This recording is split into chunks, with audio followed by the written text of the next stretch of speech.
প্ৰিয় দৰ্শক, এই নিয়োগৰ বাতৰিটো জড়িত হয় pension fund regulatory and development authority. তাৰ মানে আমাৰ ভাৰত চৰকাৰৰ আণ্ডাৰৰে হয়। আৰু officer grade A assistant manager 2025 চাকৰি নিযুক্তি হ'ব। General finance and accounts, information technology, research economics, research statistics, actuary, legal and official language, ৰাজভাষা streams, বিভিন্ন পদ খালী। আৰু আপোনালোকে এপ্লাই কৰিব পাৰে 2 জুলাইৰ পৰা 6 আগষ্টলৈকে।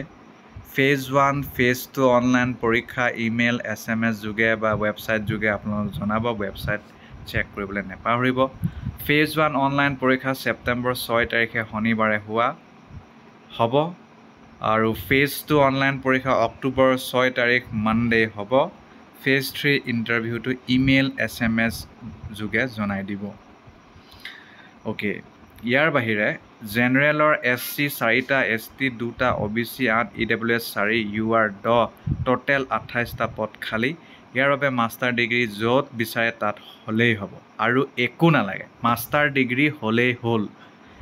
তাৰপিছত বেচেলৰ ডিগ্ৰী ইন ল' হ'লেই হ'ব, নহ'লে বেচেলৰ ডিগ্ৰী যদি ইঞ্জিনিয়াৰিং কৰিছে ইউনিভাৰ্চিটিত যিকোনো মানে ৰিকগনাইজ, তেতিয়াহ'লে সেইটো হ'ব। ফাইনেন্স এণ্ড একাউণ্টছ, এটা SC, এটা জেনেৰেল, গ্ৰেজুৱেশ্যন কৰিলেই হ'ল যিকোনো ইউনিভাৰ্চিটি মানে ৰিকগনাইজ ইউনিভাৰ্চিটিৰ পৰা। আৰু SCA FCA কৰা সেইটো কিন্তু হ'ব লাগিব। ইনফৰমেশ্যন টেকন'লজি, AI ML, তাৰ কাৰণে bachelor degree in engineering, electrical, electronics ইত্যাদি। ৰিচাৰ্চ ইকনমিক্সৰ কাৰণে OBC এটা, master degree in statistics, economics, commerce, business administration, finance, econometrics থাকিলেই হ'ব। ৰিচাৰ্চ ষ্টেটিষ্টিক্সৰ পৰা master degree in statistics, economics, commerce, business administration, finance, econometrics থাকিলেই হ'ব। একুৱেৰীৰ কাৰণে গ্ৰেজুৱেশ্যন কৰিলেই হ'ল আৰু যিকোনো ইউনিভাৰ্চিটি বা ইনষ্টিটিউটৰ পৰা, খালি ৰিকগনাইজ হ'ব লাগিব। আৰু একুৱেৰিজৰ লগত জড়িত। লিগেলৰ কাৰণে জানে আৰু ল' পঢ়া। অফিচিয়েল লেংগুৱেজ ৰাজভাষাৰ কাৰণে মাষ্টাৰ ডিগ্ৰী ইন হিন্দী, ইংৰাজী এটা ভাষা বা বেচেলৰ ডিগ্ৰী মানে সেইটো পঢ়া হ'ব লাগিব। গতিকে গম পালেই কি কি শিক্ষাগত অৰ্হতা লাগে। গতিকে এতিয়া আহক আমি জানিবলৈ চেষ্টা কৰোঁ অন্যান্য গুৰুত্বপূৰ্ণ কথা। বয়সটো আপোনাৰ 30তকৈ বেছি হ'লে নহ'ব। তাৰ বাহিৰে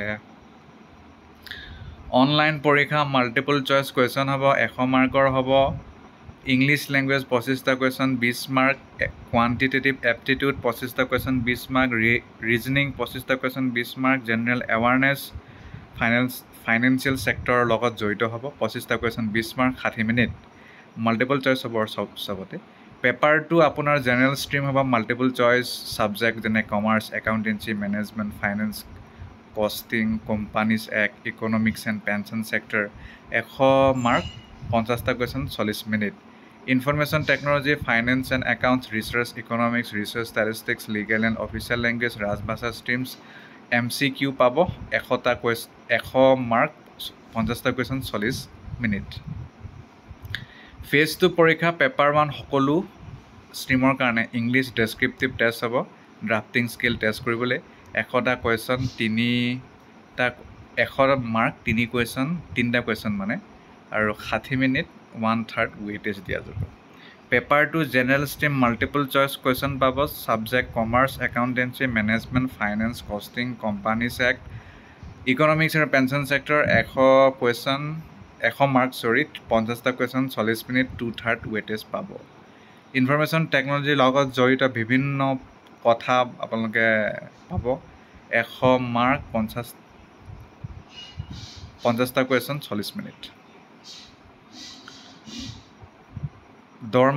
দৰমহাটো বহুত গ্ৰেড এ চাকৰি যিহেতু 44,500ৰ পৰা আৰম্ভ কৰি বাঢ়ি 89,150 হ'বগৈ।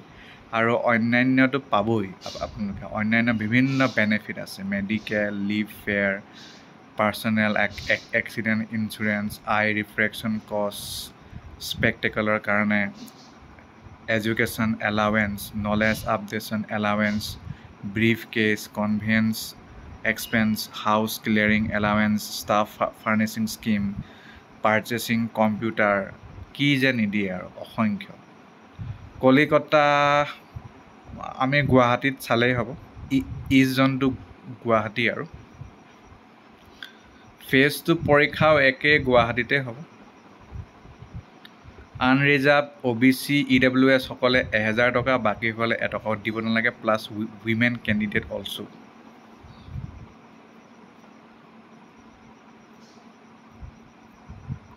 আউটো নাই, ধন্যবাদ, এপ্লাই কৰক।